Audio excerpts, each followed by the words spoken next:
Going to get started. We want to welcome you to the bidders webinar for the request for proposals for the funding and technical assistance for planning and implementation of keeping families together supportive housing in Minnesota and Washington.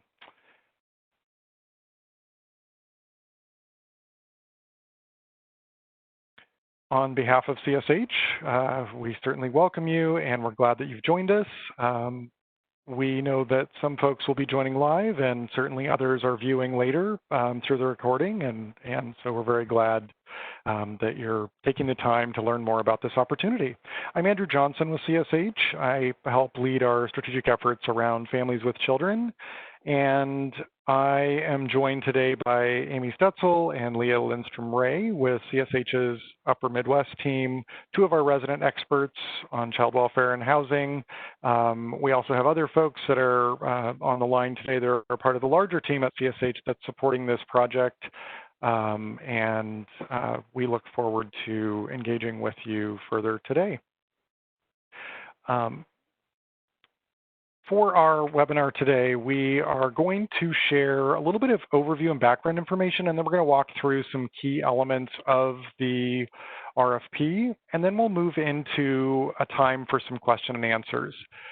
We do have everyone muted today. Please share your questions along the way as you generate them using the chat, and we will work through the questions once we get to the question and answer. Also, if there are any questions that we don't get to, as well as for those that are joining and viewing this through the recording, you may also submit questions that will be answered in a frequently asked questions document at the email address, the number 1, roof@csh.org, and you'll see that email address later on during the presentation as well.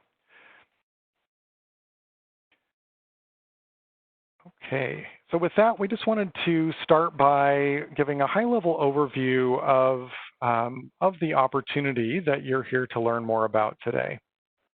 CSH is so very grateful to the Margaret A. Cargill Philanthropies for providing a 3-year grant that is allowing us to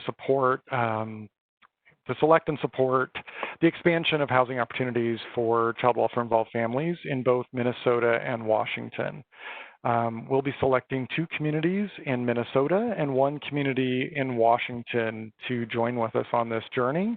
And the 3 communities will each receive and participate in about a 24 to 28 month package of technical assistance provided by CSH, and each applicant can request up to a total of $225,000 in sub-grant funding to support their participation in and implementation of this project.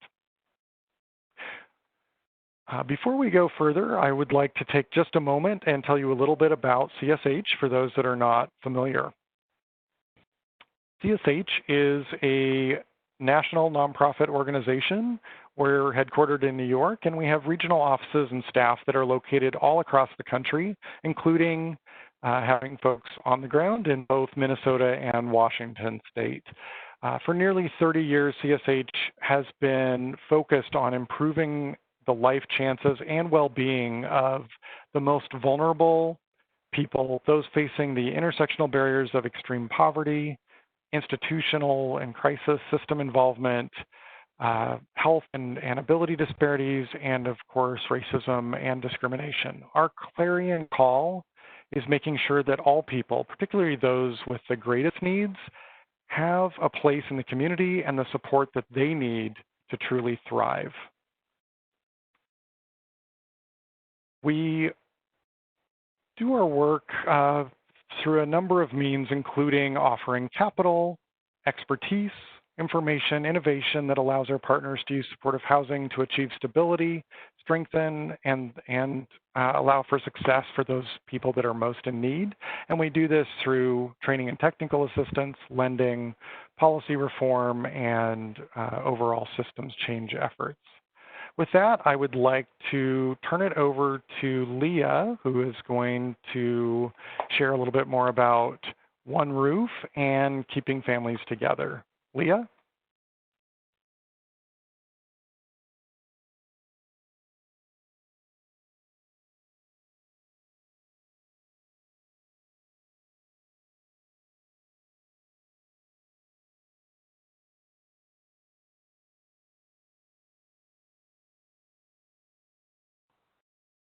Leah, we can't hear you. Okay, good afternoon, everyone. As we were diving into the content here and providing an overview of One Roof and keeping families together, we want to take a minute and acknowledge that our country is in the midst of a national awakening and uprising as a result of the systematic and institutionalized racism and inequity that have been ingrained in our nation since its founding. This historical and systemic racism and the inequity shows up in big and small ways across all sectors of our lives, including some of the biggest government systems, such as the justice system, housing and homelessness, child welfare systems, and among others. At this time, we are also in the midst of a global health emergency, a pandemic that has exposed and laid bare other inequities across so many of these same systems. As we know, the data shows that Native American and Black children and their families experience the child protection investigations and separations at a far higher rate than white children and families. Please reference the CSH Racial Disparities and Disproportionality Index for some specific data on that racial disproportionality across different sectors, including the child welfare sector and by state. This family separation only compounds the trauma that Black, Indigenous, and people of color have experienced and are experiencing right now. The applicants to this RFP have a powerful role to play in supporting those families to ensure that family separations are prevented when possible, and that when separations do occur, they're as brief as possible.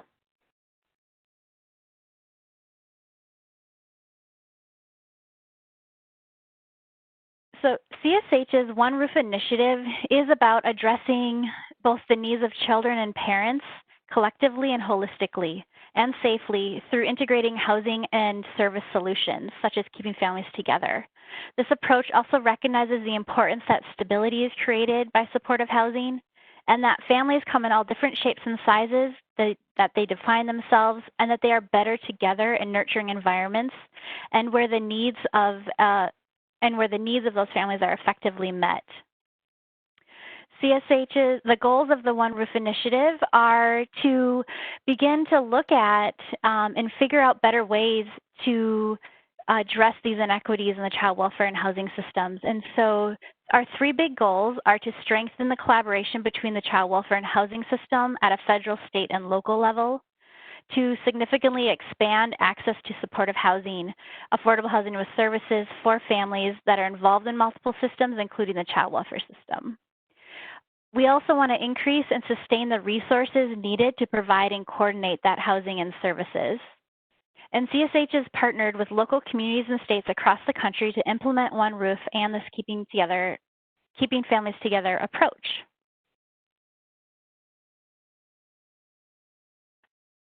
So we know that there is an intersectionality between housing instability and child welfare involvement, and as a result of that, the overall well-being of children and youth is impacted and has been documented. For example, we know that the lack of stable housing is often a precipitating factor for families' involvement in the child welfare system and frequently is a significant barrier to ending a family's involvement. Preventing reunification in a timely manner. And it, at the end of the day, too, is a threat to child well-being. Nationally, as many as 30% of children in foster care are there primarily due to the lack of housing or in experiencing homelessness or stable housing that is most frequently cited as a barrier to reunification when children have already been placed in out-of-home care. We also know that housing instability impacts the development of children. Housing instability and subsequent frequent moves disrupt those key developmental and learning processes and can undermine the basic skills necessary to succeed in school and in adulthood. Housing instability also can impact the future well-being of children. We know that toxic stress experienced early in life has a powerful impact on the long-term health outcomes and future systems involvement of adults. We also know that experiencing homelessness and family separation are some of the most traumatic events that children can experience. and about 26,000 youth every year age out of foster care. And these youth are at a significant higher risk for experiencing homelessness and housing instability.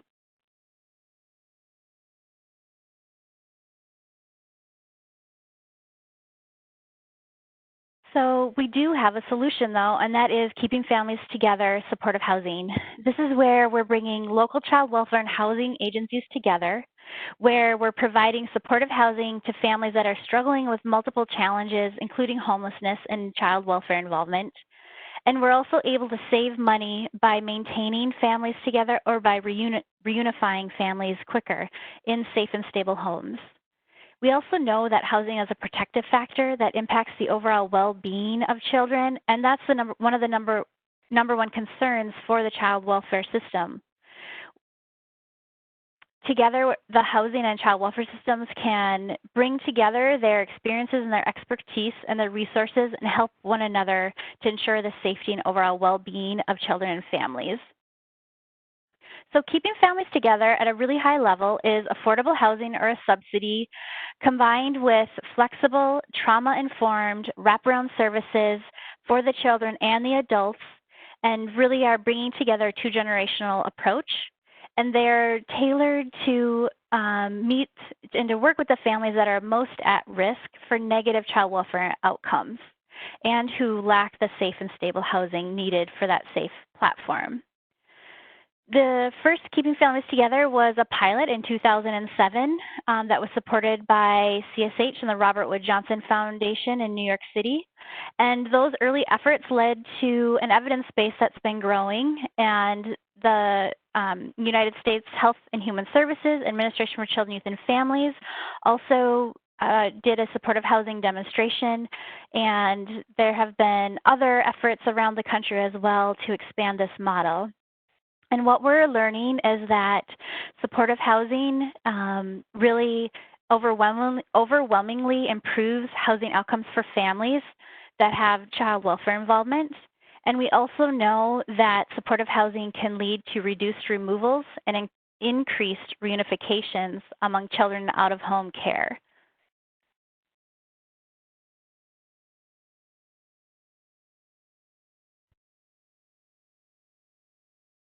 Here on this slide, you'll see some of the statistics and learnings that we have been coming out of communities and states that CSH has partnered with over the years. And the evidence is growing. We have the Administration for Children, Youth, and Families demonstration has shown that supportive housing does and can end homelessness for families. It shows that families in supportive housing can stay together and reunify. We also see that there are differences locality by locality, including the housing market, the child welfare practices, and different service models. But what we do see is that families are able to maintain housing after experiencing long periods of unstable housing, and we see that their involvement with the child welfare system decreases, and that children begin to do better in school, and the parents are accessing the services and support that they need. With that, I am going to pass it back over to Andrew. Great. Thank you so much, Leah.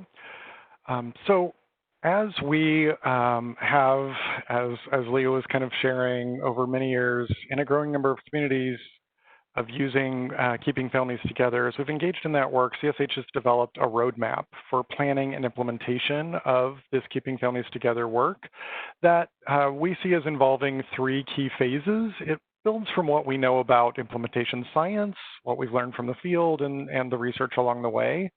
And we see communities move through the steps within these phases, although the steps may not always occur in the order that you see them listed on the screen, and certainly there's more detail behind each of these. And they may not always occur simultaneously, or some of them may occur simultaneously as well. The first phase is really focused on planning and includes really the engagement of key leaders and stakeholders, the formation of cross-sector planning team. Also included in this phase is data matching and analysis efforts, working with cross-sector partners and with families to apply the Keeping Families Together model and the approach to the local context in areas such as referral and engagement, building the pipeline of housing and services, and planning for evaluation. In the second phase, we see some additional steps moving into actual implementation, during which time families are referred to and begin leasing up in their new homes, supported by the wraparound services. The partners work together to monitor progress, make needed adjustments along the way, and then in the third phase, really work to solidify or institutionalize the approach and work to really grow and match to overall need over time. So I think with that, we want to share a couple of examples. And Leah, I think you were maybe going to talk to us a little bit about these two examples.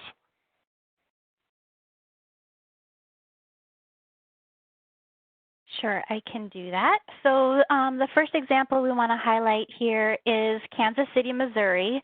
And it is an initiative between the local housing authority and multiple agencies, including the Children's Division, which is a local public child welfare agency, and their 4 contracted agencies that provide foster care case management.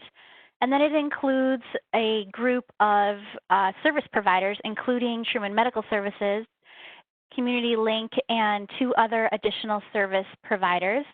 They all came together after they realized that the community had 55 housing vouchers specifically for child welfare involved families, and they were going unused. And so the group came together, created a brand new identification and referral system.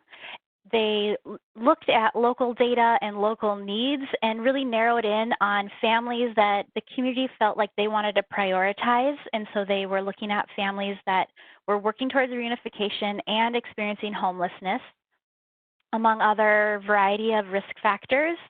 And then in December 2018, they began identifying, they started small with around 10 or 15 families, and since December 18 now have, these numbers could be updated a little bit, but they have actually referred up 55 families that are eligible for FUP and are now working with all of them to find housing, and once they're in housing, to work towards reunification.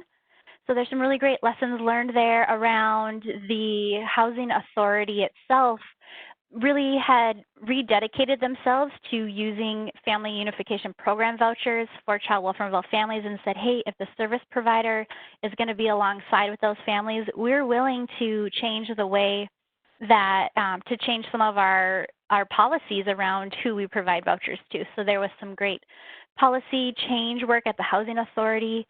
And they are also, with the Truman Medical Center, they are able to bill Medicaid to provide services for families, but then also to add staff to that team. So that's one example. And the next example we want to share with you is New Jersey, Keeping Families Together. This is, New Jersey is a state-level child welfare system, and so at the state they said, we want to try out Keeping Families Together, and in 2014 they started with enough services and housing vouchers for 10 families. The state child welfare agency partnered with the state housing finance agency, who provided the housing vouchers. And over time, they collected information and have been doing looking at the outcomes of those original families, and they saw that families were doing much better. They were having fewer connections or recontacts with the child welfare system. Families were able to stabilize and be together safely. And over time, the New Jersey Keeping Families Together program has now expanded up to over 600 families. The state and all of their partners have really seen this as an effective way to work with families who are experiencing substance use issues and disorders, and saying, hey, if we can combine our supportive housing with services, we can have a better outcome for families affected by parental substance use disorders. So that's very high level there. If you'd like more information about these examples, we have additional stories and examples of these sites on our One Roof website, and we'll share that with you later on. So I'm going to pass it on over to Amy, and we are going to dig into the RFP next. Great. Thanks, you guys. Okay, now, everybody, we are digging into the RFP, the actual RFP. And so please know that we're going to be going over pieces of the RFP with you, obviously, today. But we want to really encourage you to take a detailed look at that RFP. There's a lot of information in there. And so we are going to provide you with all the good information you need today, but there's going to be even more in the RFP. So please definitely take a moment and really, really read through that. So what is the purpose of the RFP? I mean, as Andrew has said earlier, we've been awarded this 3-year grant from the Margaret A. Garville Philanthropies to expand access to housing opportunities for child welfare-involved families, both in the states of Minnesota and in Washington. And so CSH, there's these 3 objectives with this RFP. And the first one is to plan, launch, and really fully implement a Keeping Families Together supportive housing model in select communities in the states of Minnesota and Washington. And that's where you come in, right?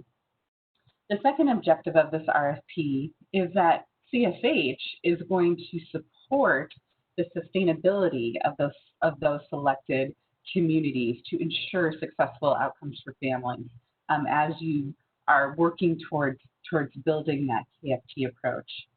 And the third objective is that CSH will really set the stage for further growth in partnership with all of you to say, how do we take Keeping Families Together and build it bigger in the communities that we've already begun implementation in, but also build it into other communities in the states of Minnesota and Washington. So what will selected applicants receive? So again, CSH anticipates selecting 3 sites, 2 in Minnesota, 1 in Washington, which will receive 24 to 28 months of support, training, and technical assistance provided by CSH, up to $225,000 total in sub-grant funding, right, to really support the applicant and all the project partners' participation in and implementation of this Keeping Families Together initiative. It's going to take a lot of people to do this good work on the ground, and we want to make sure you have the support, the financial support to do that. Also, you will be receiving complimentary membership to CSH's training center. So who are the eligible applicants?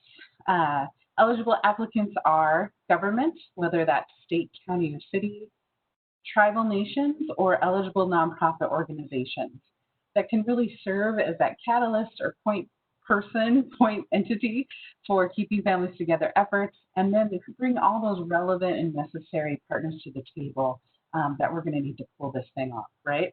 So applicants and relevant partners include, but are not limited to, this whole list that's listed here. So public child welfare agencies, public housing authorities, continuums of care, health and behavioral health entities, supportive housing providers, in-home child and family service providers, family resource centers, or really large-scale providers like the United Way.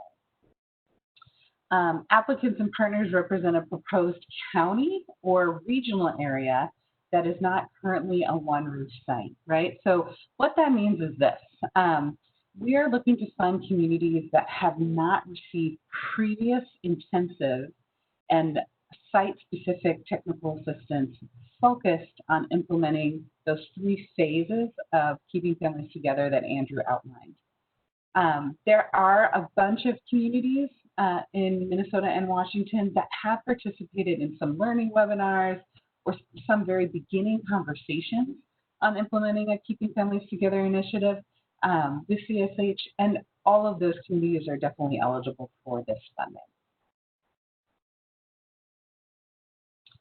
So the focused population that the population will be focusing on are families with minor children experiencing child welfare involvement, and who are experiencing homelessness or housing instability, and are a significant risk of negative child welfare outcomes, as well as a whole host of all the other risks that can come along with that, such as those related to health, behavioral health, justice, domestic violence, education, and other needs and challenges. So what does the CSH technical assistance, what does that actually mean? What does that look like? And so the TA being offered will provide really significant support, as we said, to help communities get through those 3 phases of keeping families together development. Each site that is selected will work really closely with CSH to develop a customized action plan that's designed to maximize the progress through those planning phases. That can look like a whole bunch of different things, but it could include identifying engaging partners, identifying, refining, and understanding that population focus, like, well, how are we really digging into that in this community? Completing data matching and analysis. We have a whole data team that is at the ready to help us to kind of work through and figure out how do we utilize all the data that is in our communities, that is in our states, to really dig in and understand what's going on with families in our region, in our area. Supporting those convening efforts throughout the project, leveraging local and national best practices that are appropriate for the population and local context, supporting the development of, like I said, this action plan, which is the bigger action plan that's going to get us through all these 3 phases, and then also thinking about how do we build into this work that continuous quality improvement.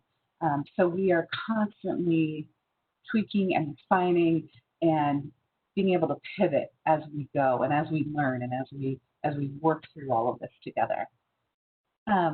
The other piece of this is that selected sites will also receive 4 subscriptions to CSH's training center, which includes tons of resources, a lot of webinars, and all kinds of e-classes designed to support the creation of quality supportive housing. So here's the timeline. These are the key dates we all need to keep in mind, right? So on October, it is August, or it's September now, oh my gosh, on August 24th, the RFP was released. Today, September 2nd, is the bidders webinar. On the 16th, we are looking for your optional letters of intent being due. We'll get into what that looks like. Again, these are optional, but we really highly encourage you to send us your letters of intent. On the 30th, that's our deadline for any questions you may have about the RFP, about keeping families together, about what this opportunity looks like. Send those to us before the 30th so we can respond to your questions. On October 8th, the full proposal is due. And then from October 22nd through October 30th, we'll have that final interview round with kind of the final folks that have made it through kind of to that second phase. And then on November 13th, awards will be announced. So that's what our timeline is looking like right now as we are moving into this RFP process. And now I am going to pass it back to Leah, and she is going to go through a few other things here.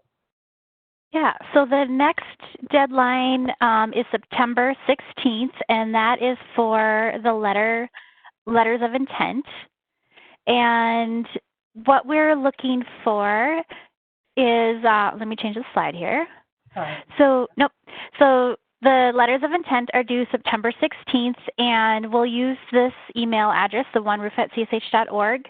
You can see here the different things that we're looking for the letters of intent to include, and we want to be seeing, basic contact information and who will be the lead applicant.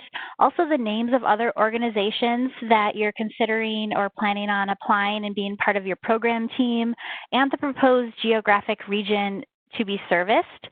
And we'll talk a bit more about geography in the Q&A. We're looking for a short letter, no more than 2 pages, and we're strongly encouraging that you do let us know that you are interested in this and you're intending on putting together a proposal. We will have a question and answer period You can submit your questions at any time between today and September 30th.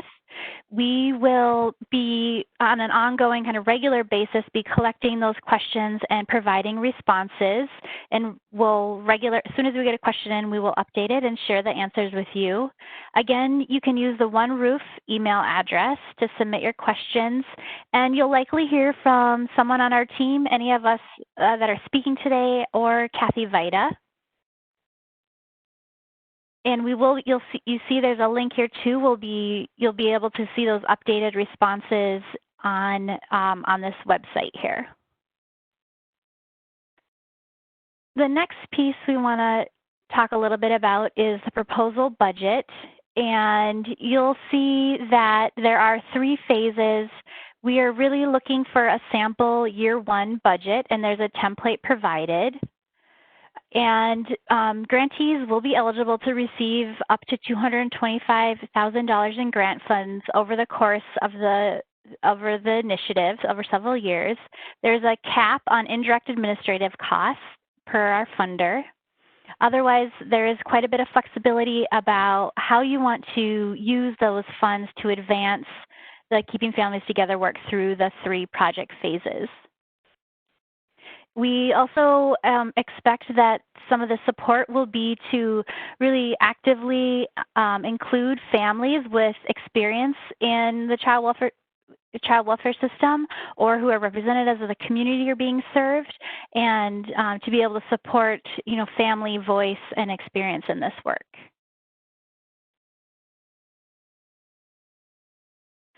And a list of some must-dos we want to flag for you. And again, like Amy said, definitely go through the RFP to see all of the details. But our due date for the final RFP is October 8th at 5 p.m. Central Time. We are looking for everything to be submitted electronically, either in a Word document or PDF, and you can submit to that same email again. We'll be looking for a completed application that has responses to the sections that are listed in Appendix A. And then there's also a series of attachments that we'll be looking for, including letters of commitment from the organizations that you'll be working with, who will be providing on-the-ground staff dedicated to this work, including the members of your core project leadership team. We'll be looking for a letter from your homeless management information system, the lead administrator, documenting their support of this work, a letter from the local child welfare agency's data administrator, also documenting their support of this work, a proposed budget for your initial year, lead applicant financial statements for the current year, unaudited, plus 2 prior years of audited financial statements, and the list of your board of directors from the lead applicant agency. So if you have any questions, definitely add them to the chat or go through the RFP a little bit more in detail, but those are the highlights. So a couple of things we really want to encourage you to do is to work on gathering letters of support from your partners. It's not required, but it shows that the partners and the organizations in your community really are encouraged to be a part of this together. And we are also, if you have it, it would be great to see an organizational chart for the lead applicant. A little bit more about the scoring. So we will be convening a scoring committee. They'll be tasked with scoring all of the proposals and leading any of the subsequent interviews. They'll be looking at eligibility, interest in serving the population focus through the Keeping Families Together approach. They'll be looking at the intent to commit appropriate level of capacity needed to implement a Keeping Families Together program, and the overall readiness for implementing the key components. CSH and the scoring committee will score applicants against the key components of the 3 different phases. And again, these are detailed in the RFP. And we'll also be looking at the engagement of family members with lived experience of the child welfare system, involvement, and housing instability. So looking at how you might be including the voices of families as well. So that is a high level of the RFP. And again, I'm going to turn it back over to Andrew. Great. Thank you so much, Leah. So after throwing all of that information at you very quickly, it's been great to see some questions starting to show up in the chat. Feel free to continue to pose your questions, and we will be moving to start to answer those in just a moment. But your next steps at this point, please do review the RFP that's been posted. There's a lot more detail and information in there that should help you as you're considering putting your proposals together. In addition, this is the time to be thinking about who your partners would be in such an effort and who your core team members would be to help lead and work together to both plan and implement keeping families together. And of course, let us know if you're thinking that you'll apply by submitting a letter of intent by September 16th. Please submit questions as soon as you generate the questions to the email address that's on your screen, oneroof@csh.org, and please have all questions in no later than September 30th, and we will be posting responses in a frequently asked questions document on the same page where the request for proposal package is located. We will also be posting a recording of today's webinar audio and slides to that location as well. And when you submit items to or questions to the oneroof@csh.org email address, you'll be hearing from various members of the team that's supporting this effort, oftentimes potentially Kathy Vida, who is also serving as our host behind the scenes for today's webinar. So thank you very much to Kathy, and you may see her name on things, as well as myself, Leah, Amy, or other members of the team that is supporting the effort. So with that, we would like to move to starting to address questions that have come in. And Amy and Leah and I are going to start to walk through those questions. So I know there've been a few that have started to come in. I don't know, Amy or Leah, do you want to pose one of them first to get us started? Yeah, Andrew, this is Amy. I was going to pose one to you. Great.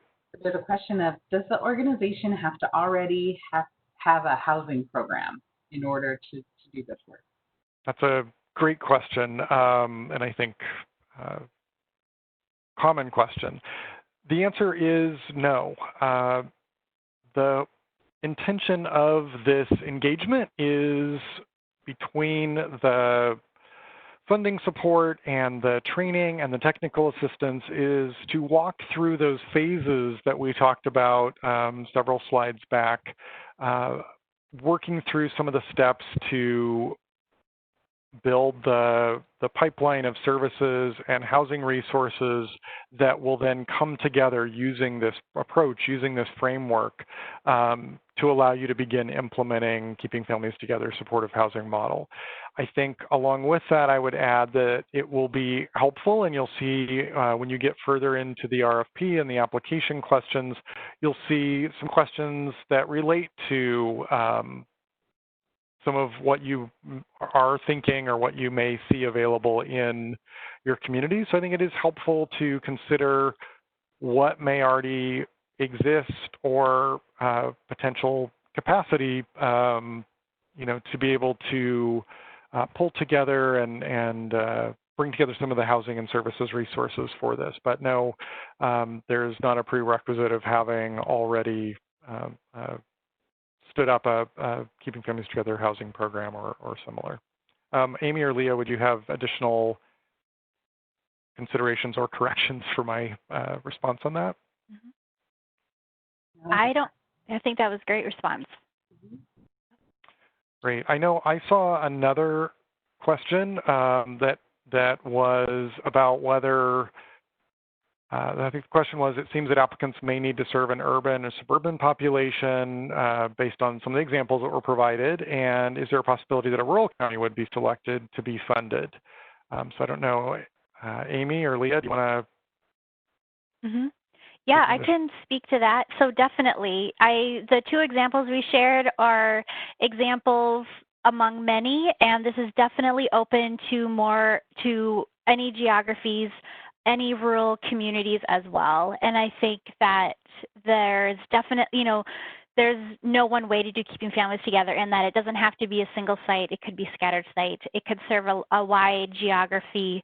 And so there's definitely, we didn't intend for those examples to limit the geography, but more give you a sample of the different kinds of organizations that come together, and a little bit about where the funding has come from for other Keeping Families Together programs. Great. Anything to add, Amy? No, I think that's great. We would love, I know in Minnesota, I'm speaking about Minnesota because I'm the Upper Midwest director here, but we would love to see applicants coming from greater Minnesota and more rural areas. Mm-hmm. So please do absolutely apply. Mm-hmm. I was just going to add one thing, so I think one consideration too is to think about, are there, especially if you're thinking about regional areas, are there some natural, is it a county or is it a constellation of counties that make up a region? So this comment is not meant to be limiting in any way, but thinking about, for example, are there counties that work together as a part of a regional, so in Minnesota, several of the county child welfare agencies tend to work together regularly in rural areas, or in Washington, where there are regions as a part of the state child welfare agency, or in the homelessness sector, the continuums of care. Are there some natural regions where folks are working together? Those might be considerations, but there may be other ideas that you have, and so we certainly don't want to limit what you're thinking as far as what would make sense for your communities and your areas that's going to best serve children and families. Another question we received was, is it a requirement that the applicant must have participated in a webinar or learning conversation to be eligible? And that answer is no. We had a handful of communities over the last, probably 2 or 3 years that may have participated in some learning conversations or webinars. We just wanted to make sure people knew that they're still eligible. We also have had a few communities in Minnesota and in Washington who've done a much more deeper, intensive dive and have actually implemented Keeping Families Together in their communities. And so we're looking to fund new communities with this funding.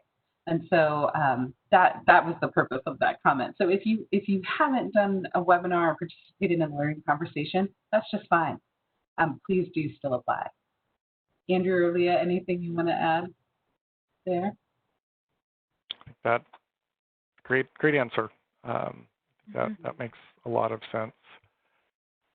As was mentioned earlier, we will, there was a question about copy of the presentation. We'll be posting a recording that includes the presentation, slides, and audio, both on the same webpage that the request for proposals is available on.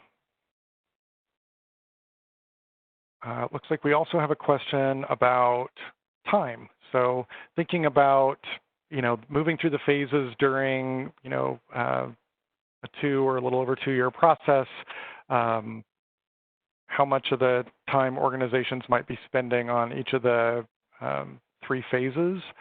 So obviously phase 1 will come first, and I would say, just based on the planning that we've done, I think we're seeing that falling in probably 8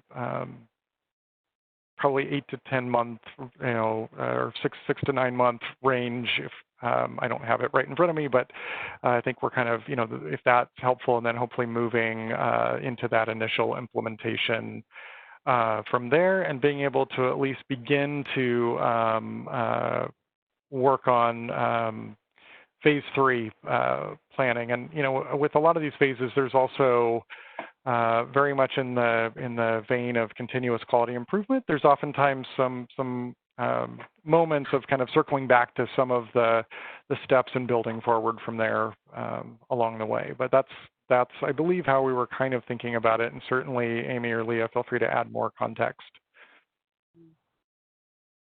I think that's absolutely right. I received another question from someone that said, let's see, and now I missed it. Do letters of commitment from core partners double as letters of support from those agencies?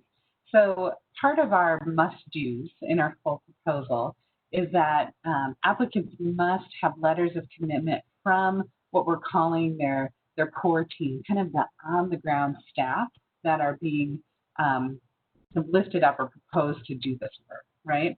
And then members of that core team, kind of leadership team. And so if you have that letter of commitment is a must. It must happen. I think, and Andrew and Leah jump in here, but when we're thinking of those letters of support that you're highly encouraged to do, those letters of support are coming outside of your core team. Those are coming from other participants who are going to help you in your work, but aren't that membership of the core team of people that are really going to be the drivers and the champions of this work over the years, right? Andrew and Leah, is that what you would say?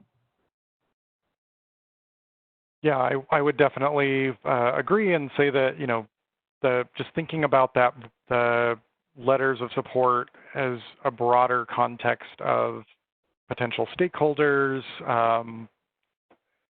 potentially, you know, those folks that are showing that they're on board and are going to help clear the way and support and you know, there's the core team, but there will be along the way some opportunities and some specific steps of bringing the larger stakeholder groups together more formally and informally, likely some opportunities to engage with that the broader group of folks, whether it's you know, in government agencies, community partners, et cetera. But yeah, definitely thinking about that in those two different realms. So we've got a question here. Oh, sorry, Andrew. Yep, no, go for it. Oh. I love this question because it uses the word commence. When would funding and technical assistance be expected to commence? And so as we noted in the timeline, we'll be selecting our applicants for awards will be announced in November. So what we're thinking of now is that we'll get communities together and that TA will start really at the very beginning of 2021. And that's our timeline right now. Andrew and Leah? Yeah, I would just add, I would add that, you know, as far as from a funding standpoint, the selected communities, well, funding NTA, we will be entering into agreements with the selected sites once selected, and then once those agreements and any final requirements that we need from folks are met, then we would move towards an initial disbursement of kind of the initial amount of funding, with then a funding pattern over the course of additional disbursements as some milestones and kind of status reports are submitted along the way.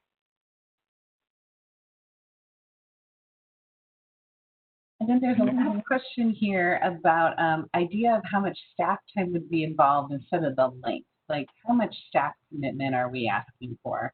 And when you guys have done this work in other communities, what does that look like?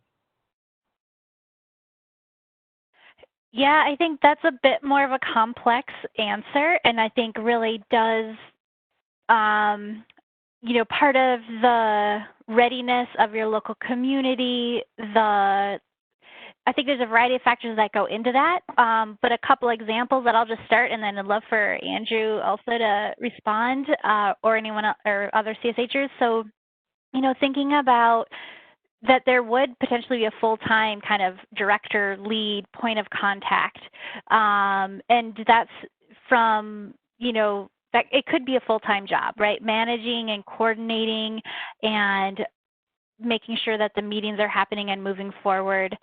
So you could do, I've seen it in communities where there is a full-time director of this type of coordination and collaboration.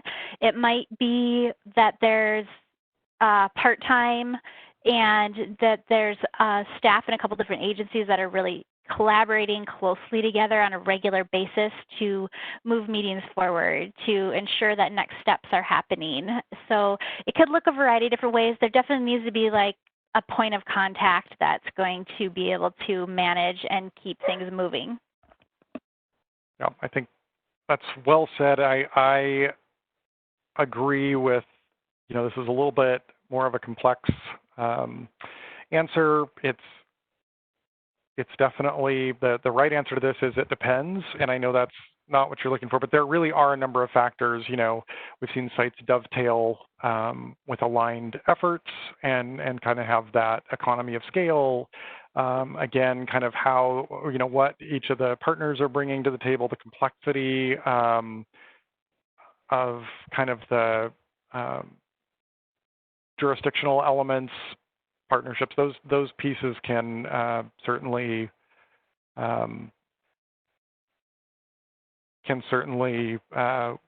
factor in. I think what I would suggest for this one as well, I'm going to highlight this one for us to maybe take an additional offline attempt at just adding maybe just a little bit more of an estimation for you on this that's going to be easier to do outside the context of this actual webinar, but we'll include just a little bit more with this response in our frequently asked questions document that we post, because I think it's an excellent question and a fair question. It is complex, but I think trying to give a little bit more of an idea. There are also some elements, as far as what you're proposing. There's some of those factors that come into play as well. So, excellent question. Thank you for posing that. Any additional questions? I'm just kind of looking in the chat here. I think we worked through everything in the chat. Great. Well, then, really appreciate the questions. Just want to reiterate that we encourage you to continue thinking about this opportunity, lifting up your questions as soon as you have them by submitting them, as we indicated earlier, to oneroof@csh.org so that we can respond to them in the frequently asked questions document. Before we close, we also wanted to just, I think the request for proposals includes some links as well, but just wanted to highlight that there are some additional resources. We've talked about this a little bit today as well, but certainly check out CSH's website. We have a number of resources and publications and guidance and examples on CSH's website on a variety of not only child welfare involved families, but a variety of populations that may give you ideas. And we also have specifically our supportive housing needs assessment and our racial disparities and disproportionality index, both of which are interactive, and so you can drill down to your states of Washington or Minnesota and utilize that as you're considering for your application and really thinking about your need. Also, One Roof that Leah shared a little bit about earlier, we have a separate website as a part of that effort, as is listed on the screen. And if you navigate to the resources section, we have an array of very focused tools and guidance and resources and examples and reports that you're welcome to peruse if it's helpful as you're considering your application. We also post other opportunities that might be aligned or might be of interest. One example that we have open right now has to do with evaluation and research, and you're welcome to check that out, especially as if any of you are considering as a part of your evaluation section of the RFP, thinking about some deeper engagements in the research area, you might find interest in at least viewing the recording of the webinar about that opportunity on the website, and the link is again on your screen. But we certainly are very pleased that you joined us today and that you're considering this opportunity. We hope to hear from you with more questions, with letters of intent, and really look forward to seeing your applications that come in and the great work that will move forward through this opportunity in both Minnesota and Washington. So thank you so very much for joining us today. We appreciate your time, and have a great rest of your afternoon.